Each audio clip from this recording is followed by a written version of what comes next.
মশা মারার কামান মানে মশা মারার ব্যাট কিভাবে রিপেয়ারিং করবেন। অনেক সময় দেখা যায় একটি মশার কয়েলের ব্যাট কিনলেন 600-700 টাকা দিয়ে, কয়েকদিন পর চালাইলে এটা নষ্ট হয়ে যায়, মানে সার্কিট নষ্ট হয়ে যায়। কারণ হচ্ছে এগুলো বেশিরভাগ শর্ট ঠাস ঠুস করে দিলে যদি আপনি অ্যাকুরেটভাবে এটা যদি না ফুটে অনেকক্ষণ পর্যন্ত থেকে যায় মশাটা বা মাছি আটকে যায়, তাহলে কিন্তু সার্কিট জ্বলে যায়। তো এইটা কিন্তু চেঞ্জ করা খুবই কষ্টকর, বা আপনি যদি পারেন তাহলে পারবেন, আর যারা টেকনিশিয়ান তারা কিন্তু পারবে। তো যদি ব্যাটারি ভালো থাকে ব্যাটারিটা রেখে দিবেন, যদি ব্যাটারি ভালো না থাকে ব্যাটারি সহ চেঞ্জ করতে পারবেন। এগুলোর দাম কিন্তু একদম কম। ধরেন না, আপনি 200 টাকার ভিতরে সার্কিট ব্যাটারি সব কিছু কিনতে পারবেন আপনি, এগুলো লাগাইতে যদি পারেন। সহজ কিছু কানেকশন। তবে একটা সমস্যা হলো, মার্কেটের যে সার্কিটটা আছে এটার সাথে যে আগের যে সার্কিট থাকে এগুলো মিলে না, মানে সুইচ টুইচ এগুলো মিলে না। এগুলো একটু কারেন্সি করে আপনাকে মিলাইতে হবে যদি আপনি অভিজ্ঞতা থাকে, বা আপনি একটা সুইচ বাইর করে দুইটা তার বাইর করে একটা সুইচ লাগাই দিবেন, বা সাইচে আপনার আন্দার মে টুট গেয়া দূরও আন্দার মে ঠিক হয়ে যাবে। তো দেখতে পাচ্ছেন আমি কিন্তু একটা সুইচ মানে সার্কিট দুইটা মিলে দেখাইছি, একটা বড় একটা ছোট। তো এখানে কানেকশন করতে হলে আপনাকে একদম সহজে দেখতে হবে যে কানেকশনগুলো কোথায় কোনটা লেগেছে। অনেক সময় লেখা টাকা কোনো কিছুই থাকে না, বুঝে শুনে কাজ করতে হবে। তো আমরা আগের যে কানেকশনগুলো ছিল এখানে লাইট মেট আছে, ব্যাটারি কানেকশন, চার্জিং কানেকশন, এগুলো আমরা খুলে নেব। আমরা শুধু 4টা কানেকশন লাগাবো, একটা ব্যাটারি কানেকশন, 2টা ব্যাটারি কানেকশন, 2টা হলো চার্জিং কানেকশন। তো দেখতে পাচ্ছেন আমি কিন্তু সবগুলো খুলে নিচ্ছি। এখানে আপনাকে খুঁজে বের করতে হবে ব্যাটারি প্লাস এবং মাইনাস, মেইন কানেকশন 2টা। কারণ হচ্ছে ব্যাটারি প্লাস মাইনাস ভুল হলে সব কিছু ভুল হয়ে যাবে, গোলেমালে সার্কিট নতুনটাও বাদ হয়ে যাবে। কথা বুঝছেন নি? আর মার্কেট থেকে যখন আপনি সার্কিটটা কিনবেন তখন চেক করে নেবেন ঠুস করে মারে কিনা, মানে এসি হয় কিনা। তো দেখতে পাচ্ছেন এখানে কিন্তু প্লাস মাইনাস ছোট্ট করে লেখা আছে, প্লাস চিহ্ন একটা আছে এবং যোগ চিহ্ন একটা, বিয়োগ চিহ্ন একটা আছে। আপনারা প্লাস মাইনাস দেখেন, যোগ চিহ্নতে কালোটা লাগাই দিবেন, বিয়োগ চিহ্নতে কালোটা লাগাই দিবেন, যোগ চিহ্নতে লালটা লাগাই দিবেন, প্লাস মাইনাস কমপ্লিট।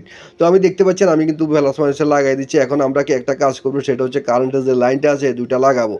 তো এটা লাগানোর জন্য কিন্তু এখানে রেকটিফায়ার ডাউট দেওয়া আছে। এখানে আপনি এসি মেসি লেখা নাই কি, ঠিক আছে নি? তো এখানে আমরা চার্জ করে দেখবো এখন আমাদের ব্যাটারিটা চার্জ হয় কিনা, কারণ ব্যাটারিটা একটু চার্জ দেওয়া দরকার, অনেকদিন তো বসে রয়েছে হাতে, তো ঠিক করে নাও। তো দেখতে পাচ্ছেন আমি কিন্তু ব্যাটারিটা চার্জ দেওয়ার জন্য এটা লাগাইছি। এখন দেখতে পাচ্ছেন ব্যাটারি কিন্তু আমি 10-20 মিনিট পর্যন্ত চার্জ দিয়ে রেখেছি। তো আপনাদেরকে বেশিক্ষণ দেখালেন না, একটা লাল ইন্ডিকেটার কুট করে জ্বলতে আছে, এটা কিন্তু আপনারা দেখতে আছেন। তো আমি ব্যাটারি চার্জ করা শেষ করে এখন টেস্ট করব যে এটা এসি হয় কিনা। তো আমি একটু টেস্ট করি এটা এসি হয় কিনা। দেখতে দেখতে পাচ্ছেন এটা কিন্তু এসি হচ্ছে।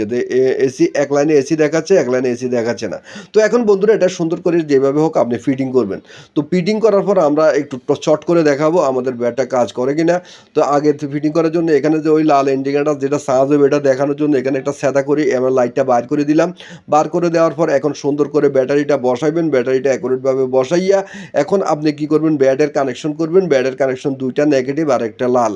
প্লাস মানে যেটা আমাদের টেস্টটা জ্বলে এটার মধ্যে প্লাস দিবেন, কথা বুঝছেন নি?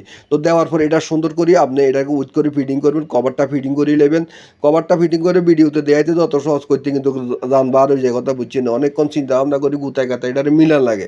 আপনাদের তো আটাই না দেখলে তো ভিডিও দেন না। তো সুন্দর করে মিলে এখন আমি কি করবো, নাটটা এখানে যা নাট আছে নাটগুলো মারে দিব। তো নাটগুলো মারার পর এখন এটা টেস্ট করে দেখবো এটা কিভাবে এটা মানে শর্ট করে কিনা। তো আমরা বিশেষতভাবে মশা আইনব না, আর এটি মশা টোকাইতে নেই না, মশা টোকানোর কোনো দরকার নাই। আমরা এখানে টেস্ট করব একটা তার দিয়ে এটা চলে কিনা। তো দেখতে পাচ্ছেন আমি কিন্তু নাটগুলো এখানে সুন্দর করে লাগাই দিচ্ছি। এখন আমি টেস্ট করবো, এই যে সুইচ টিপ দিলাম, মানে আপনি এখানে চার্জ হচ্ছে, এটা আমি একটু চার্জ দিচ্ছি। এখন আমি সুইচ টিপ দিয়ে আমি এখানে দেখতেই পাচ্ছেন বন্ধুরা, শর্ট করার সময় এখানে কিন্তু টুস টুস করে আগুন ধরে, মানে এটা ঠিক হয়ে গেছে।